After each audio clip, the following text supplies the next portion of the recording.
Croeso, this is James, aka JP Harker, coming to you with another AuthorTube video.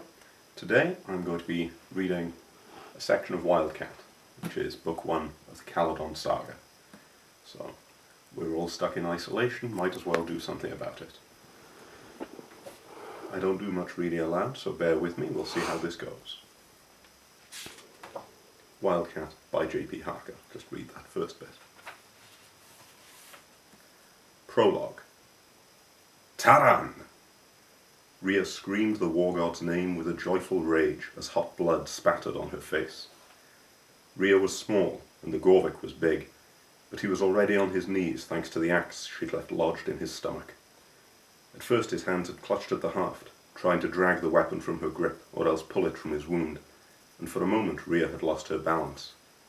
But then she'd simply abandoned her axe and grabbed a fistful of blonde hair, yanking his head back hard before her knife opened up his throat. Bright red now sprayed both on Rhea and on the grass below, and the young woman felt the thrill of battle rise up in her like a flood, erupting from her mouth in another bellowed war cry. Taran! The Gorvik's body jerked and twisted in her grip, and she let go the hank of hair, leaving the dying man to collapse on the muddy ground. When they'd arrived at Broken Stream, the fields had been nothing but a vibrant green on both sides of the water. Belanos had been shining overhead when the two warbands first faced each other across the little ford, and the stream had been clear and bright and gurgling merrily along its way. Now the sky was overcast, and warriors from both sides lay dead or dying all around. The ground had been churned up into a treacherous mire of mud, and the stream was now tainted by the blood of wounded fighters. The scene might have been from another world entirely, somewhere far away from the tranquil valley it had been this morning, though the change in its image was as nothing to the change in the sounds of this once quiet place. This morning, Broken Stream had known little noise but the trickling of the waters and the singing of the birds. Then the Gorvikai had come, and they and the Caledon had traded insults and boasts, jeers and challenges, and the air had been alive with the voices of warriors, all daring each other to attack first. Then the two sides had charged, and the insults and challenges had changed to war cries and screams, and the sound of iron meeting iron, and of iron meeting flesh, had combined to fill the valley with the dreadful song of battle. And Rhianwen, daughter of Caledon, revelled in it. She cast her eyes around to find another Gorvik to fight, her eyes wide and almost feverish, her hands shaking in anticipation.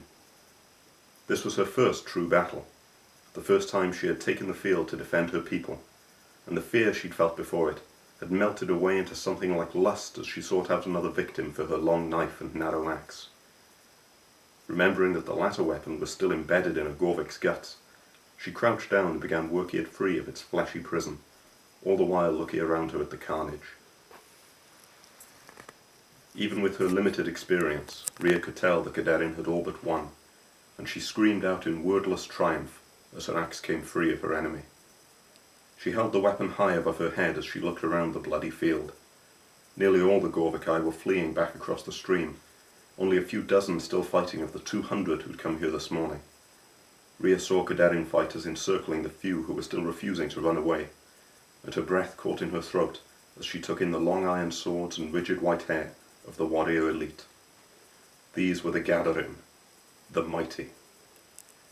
The finest of the Gorvikai fought with their hair twisted into spikes and bleached blindingly white with lime, and Rhea knew that, like the Gatherim of her own people, the patterns on their skin were made of more than simple woad.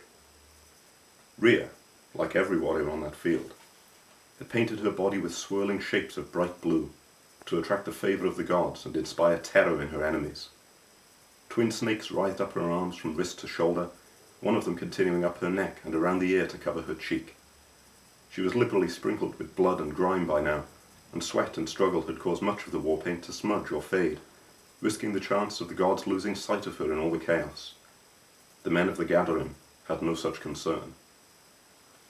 Though they had painted over them before battle to make them brighter, the spirals and whorls on their bodies had been tattooed there to shine forever, ensuring that Taran and Mabonak would never lose sight of their most favoured warriors.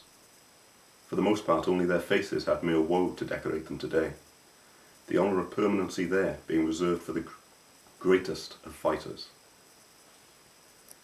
Rhea wondered for a wistful moment if she might know that honour some day, but she shook her head at such a foolish notion. Female Gadarim were a rare thing. Instead, she settled for looking around for more Gorvikai to kill. She spotted one, a lad of about her own years, who seemed torn between running back across the stream and running forwards to where the Gadarim fought. She decided to make his mind up for him. Rhea screamed as she raised the axe and sprinted towards the Gorvik, whose eyes widened as she charged him. The thrill of battle was pulsing through her like blazing fire in her veins, and she grinned fiercely as she saw how that fire was absent in her enemy. The boy was pale beneath his woad, and he shrank away as her axe swung for his head. The resulting miss caused Rhea to stumble, and a bolder fighter might have taken advantage of it, but the Gorvik simply backed away further, apparently forgetting the iron sword held in his hand.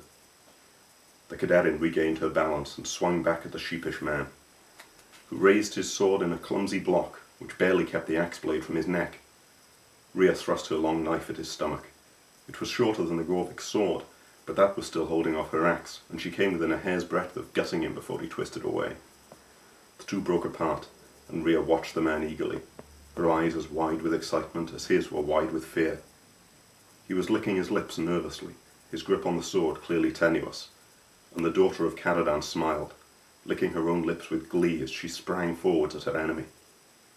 She swung the axe in 3 quick blows at his head, forcing him to cower behind his sword. Rhea kept on striking, screaming out in what was either rage or passion, though she had no idea which one, and each time it seemed the axe came a fraction closer to splitting his skull.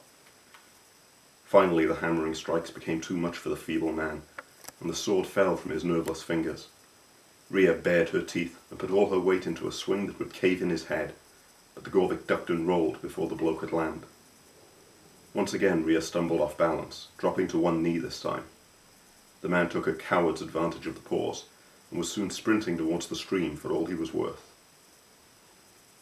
Rhea made to follow, but after only a few paces she knew it would do no good. The man was already in the water, and he would cross it and be among his own people before she could catch him up. She screamed after him, "You bollockless piss-drinker!" A few chuckles from nearby told her that her fellow Caledon were appreciating her wit. She turned to see Barden and his wife Peda laughing with the others as they watched the Gorvik run. Peda was beautiful, she thought without envy, and the blue and red that covered her only accentuated her looks. Not that she'd be out here to wear those colours for long now, not once her belly started to swell. War was no place for new mothers. A quick glance around her showed that nearly all of her enemies had been slain or had crossed the ford, and after sweeping up her former opponent's sword, Rhea joined her comrades as they gathered in a half circle to watch the last fights, leaving space beside the stream so the fled Gorvikai could watch too. Her belted tunic was spattered with mud and blood, and she paused to wipe the gore from her axe and knife. She was disgusted to find that her newly won sword was completely clean, but she supposed that at least it meant no Caledon had been struck by such a coward. I should probably give this a name now that it's mine, she thought. Doubtless it'll see better service with me than it did with that craven bastard. There were only 4 foes left who'd neither fallen nor run, all of them with the lime-washed hair of the Gorvikai Gadarim. One man had already been dealt a wound that left his leg a red mess, and he now sat on the edge of the circle, a Caledon warrior putting pressure on the gash. Another of them now stood in front of his 2 remaining comrades, and Rhea watched in awe as one of her own Gadarim stepped forward to meet his counterpart. So that was part of the prologue of Wildcat, which is book 1 of the Caledon Saga. I hope you enjoyed and could look over the odd stumble that I had. I'm still getting used to this reading aloud malarkey. If you'd like to see any more videos like this, let me know. Meanwhile, like, subscribe, comment, all that jazz, it's down at the bottom. I shall see you again. Till then, this is James, aka JP Harker. Wildcat.